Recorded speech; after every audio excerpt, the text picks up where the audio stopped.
We had tested thousands of species for survival, but this human did not try to survive.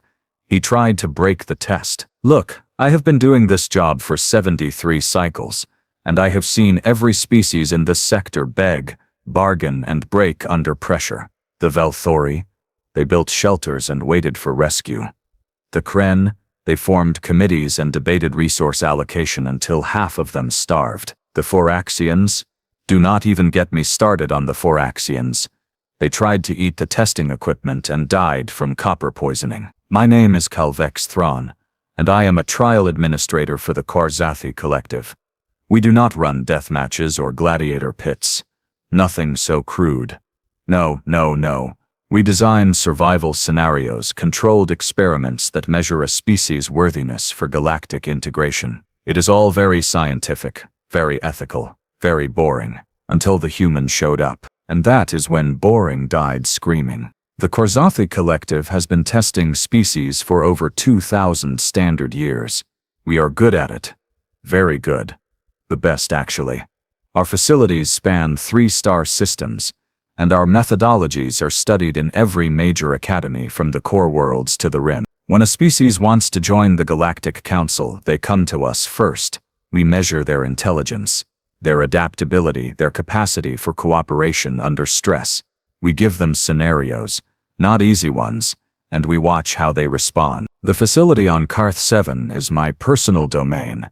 17 floors of environmental chambers, hazard simulations, and observation decks. The walls are reinforced titanium carbide composite, because some species get, well, aggressive when stressed. The monitoring systems can track a subject's biometrics down to individual neuron firing patterns. We have medical teams on standby, extraction protocols for every conceivable emergency, and a perfect safety record. Had a perfect safety record. The human arrived on a Tuesday, which is not actually called Tuesday in our calendar system, but the humans have this irritating habit of renaming everything they encounter. So now my entire staff calls it Tuesday. His name was Jacob Reeves, 28 standard years old, former military, current freelance cargo hauler. He volunteered for the trial. That should have been my first warning sign.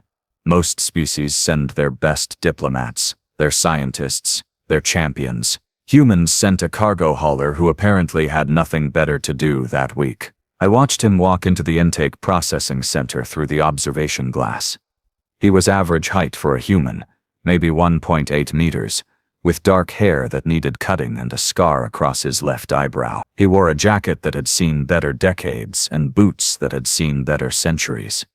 He looked bored. Subject appears underprepared, said my assistant, Vornith. A Qarzathi with better pattern recognition scores than me, but absolutely zero interpersonal skills. Psychological profile indicates high risk tolerance and low threat assessment capability. Translation: he is stupid, I said. That is not what the profile says. That is what it means. The processing went smoothly. We explained the rules. We would place him in a series of survival scenarios of increasing difficulty. He would need to survive for 72 hours in each scenario. He could request extraction at any time. No penalties, no judgment. We would provide basic tools and resources. The goal was not to torture him, just to see how his species handled pressure. Jacob Reeves listened to all of this while leaning against a wall, nodding occasionally, like we were explaining how to use a food dispenser. Questions? I asked through the communication system. Yeah, he said. Do I get to keep anything I make in there? Vornith looked at me. I looked at Vornith. What do you mean, make?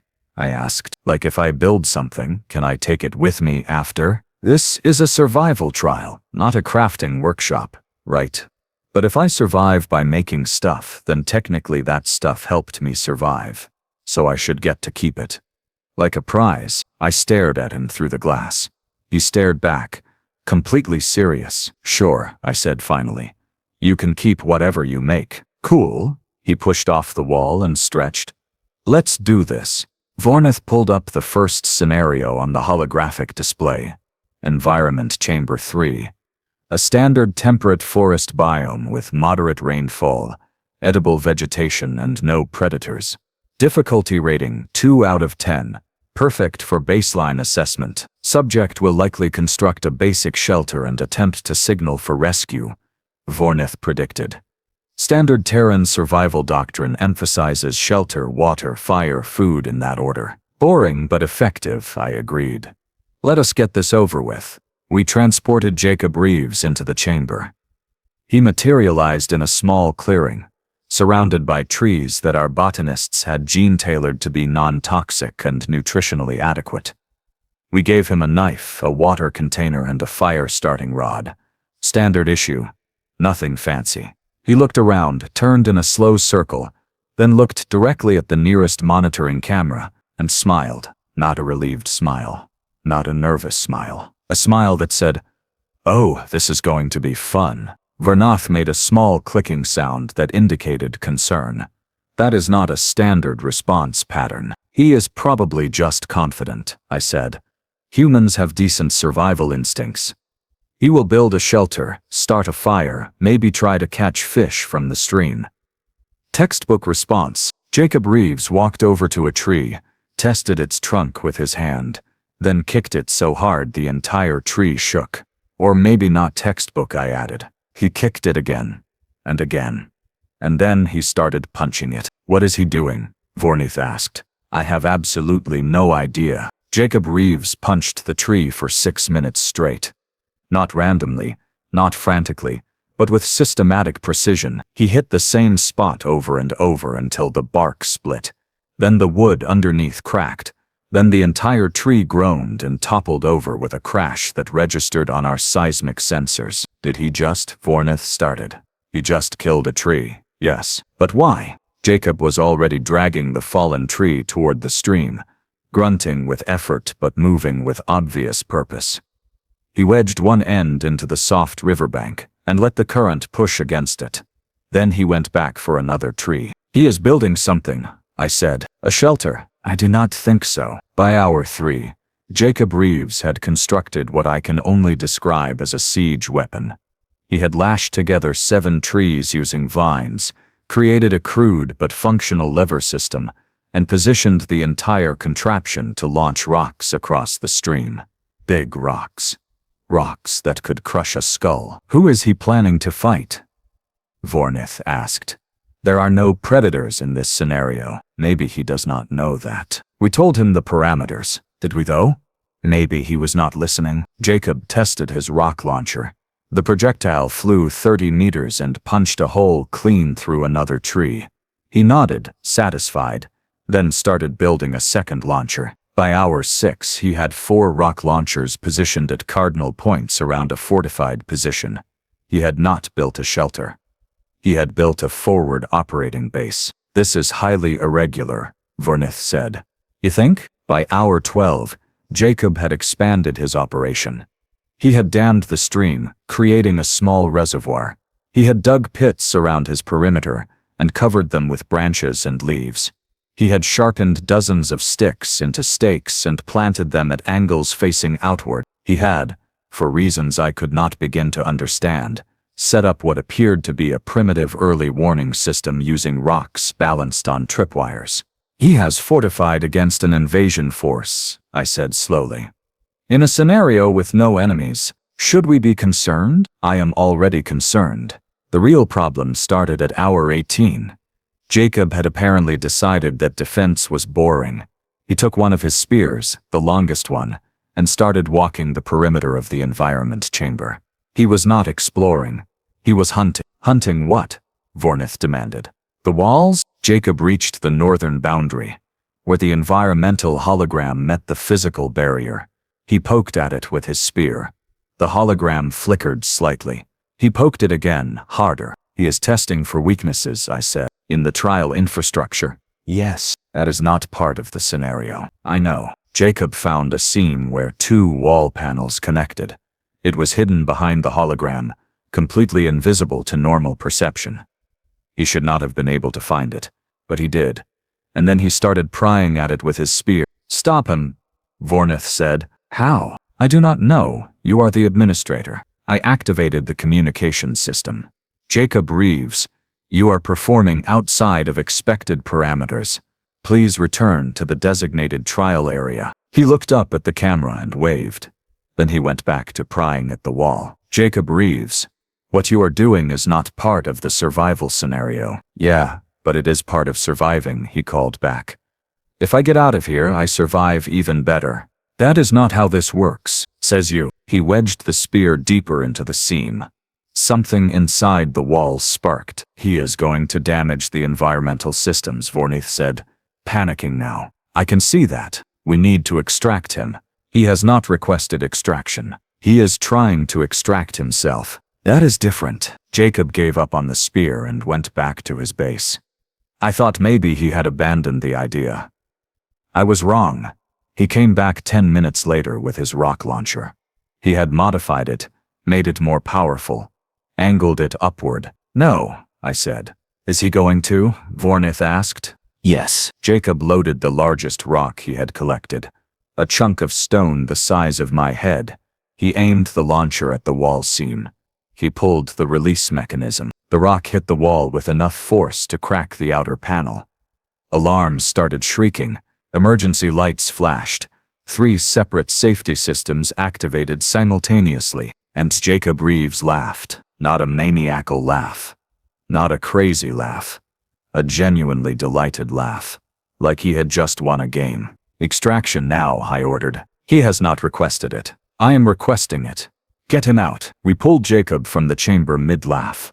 He materialized in the processing center still grinning, covered in dirt and tree sap, looking more alive than when he went in. That was awesome, he said. When is round 2? Vornith looked at me. I looked at Vornith. We need to recalibrate, I said. To what? I have no idea. Jacob Reeves had just turned a basic survival scenario into an assault course, and he wanted more. We were in so much trouble. I called an emergency staff meeting. 12 of my best trial administrators gathered in the observation room, all staring at the replay footage of Jacob Reeves demolishing a peaceful forest biome like it owed him money. Recommendations? I asked. Senior Administrator Yalvik, who had been designing trials since before I was hatched, clicked her mandibles thoughtfully. We increase difficulty. Significantly. The human clearly has excess energy and aggression. We give him a real threat to focus on. Environmental hazards, suggested Morn, our hazard specialist. Predators, Yalvik said firmly. We put him in Scenario 12, the jungle environment with the Ravager constructs. They are fast, lethal, and programmed with advanced hunting behaviors. He will be too busy surviving to attack our infrastructure. Scenario 12 has a 40% injury rate, Vornith pointed out. He is military trained, Yalvik countered, and he volunteered. If he cannot handle it, he can request extraction. I looked at Jacob through the holding area camera. He was doing push-ups, not because he needed to, but because he was bored. Fine, I said. Scenario 12. But we double the monitoring staff and keep medical on high alert. We gave Jacob 30 minutes to rest, hydrate, and receive a briefing. The briefing explained that this environment would be hostile, that there would be predatory creatures, and that his priority should be evasion and shelter. So, things that want to kill me? Jacob asked. Yes. How many things? That information would compromise the trial integrity. Cool. So a lot of things. He cracked his knuckles. Do I get better gear? You get the same basic equipment.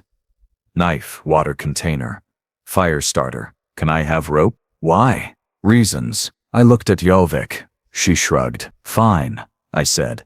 20 meters of rope. You are a gentleman and a scholar, Jacob said, which made no sense because I am neither gentle nor a scholar.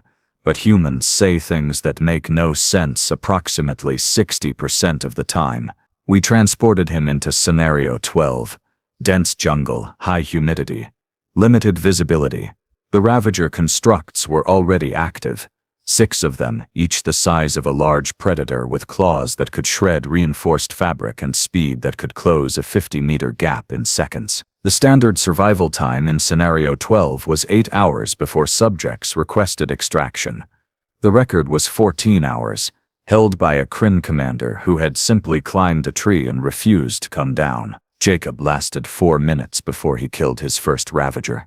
How did he do that? Morn shouted. On screen, Jacob had used the rope to create a snare between two trees. When the Ravager charged him, he dodged. The construct hit the rope at full speed, and its own momentum combined with Jacob yanking the rope tight, resulted in what I can only describe as decapitation by clothesline. The Ravager's head rolled 6 meters before stopping. Jacob picked it up and examined it. He is studying it, Fornith said. Why is he studying it? Because he is insane. Jacob wedged the Ravager head onto a stake and planted it in the ground. Then he used the construct's claws, which he had somehow removed from the body, to climb a tree, not to hide. To get a vantage point. He is hunting them, Yelvik said quietly. No, they are hunting him. That is the scenario. Watch. Jacob spotted a second Ravager prowling below. He waited until it passed directly underneath, then dropped on it from above, driving his knife into what our designers had programmed as the construct's neural center. The Ravager spazzed once and went still. 2 down, 4 to go. This is not how this scenario works, Morn said. Clearly the human did not read the manual, I replied. By hour 2, Jacob had killed all 6 Ravagers. He had used traps, ambushes, the environment itself as a weapon. He had turned a survival scenario into a hunting expedition, and now he was sitting in a clearing surrounded by construct corpses, using their parts to build something. What is he making now?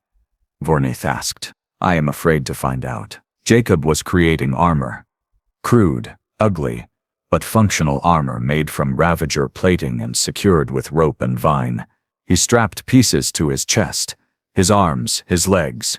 When he finished, he looked like a demented warrior from a primitive death cult. Then he looked directly at the camera and spoke. So, I am guessing there is supposed to be more than 6 of these things, right? Because this feels too easy. You guys holding back on me or what? Yalvik made a strangled sound. Did he just complain about difficulty? I think he did. He killed 6 Ravagers in 2 hours and he thinks it is too easy? Apparently, Morn leaned forward. We could activate the emergency predator protocols.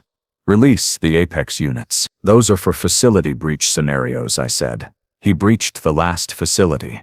That was the wall, not an actual breach. Do you want to wait until he figures out how to breach this one? I looked at Jacob, who was now testing the armor by hitting himself with rocks.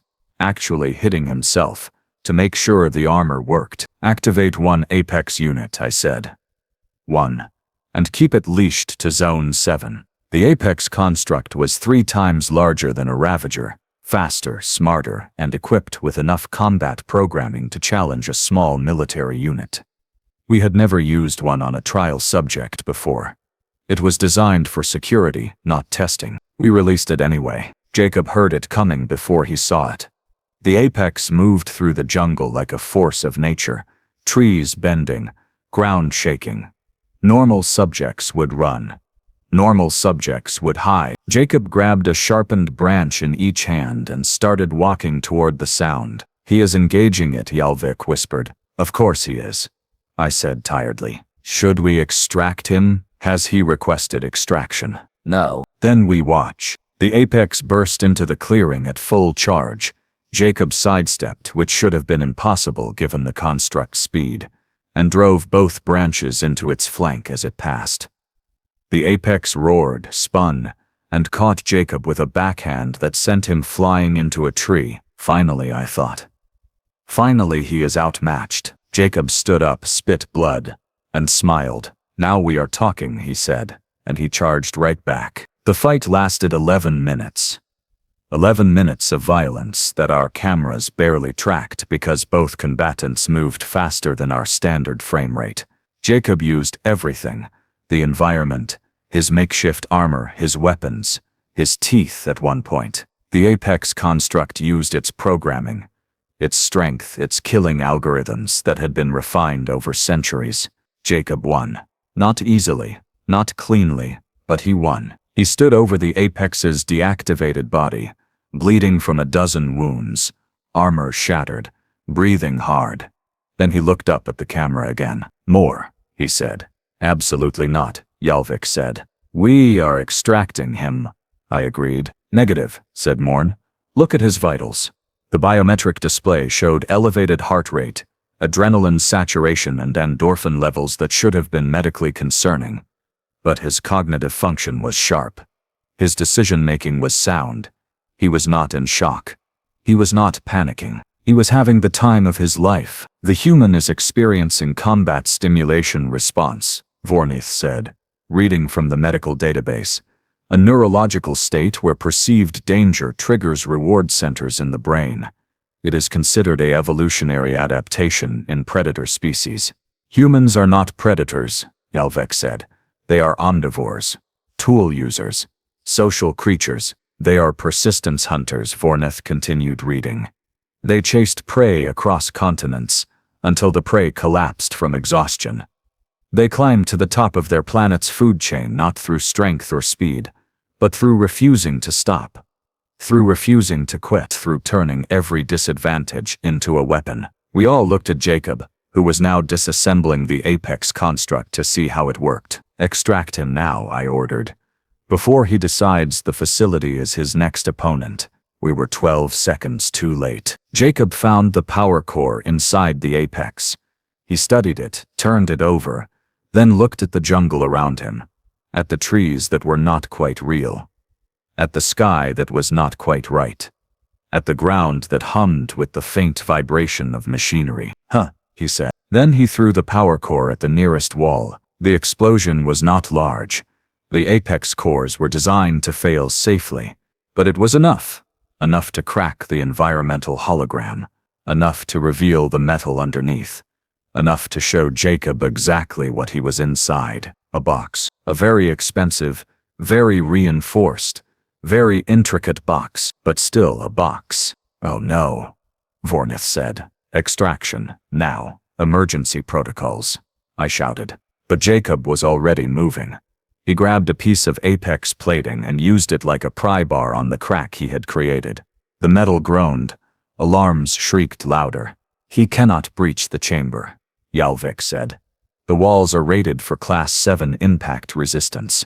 Jacob braced his feet, pulled harder, and the wall panel tore free. You were saying? Morn asked. Behind the panel was a maintenance corridor, narrow and dark, filled with pipes and cables and all the infrastructure that made the scenario work. Jacob looked into it like he was looking at treasure. Then he climbed inside. Facility lockdown, I commanded. Seal all maintenance access.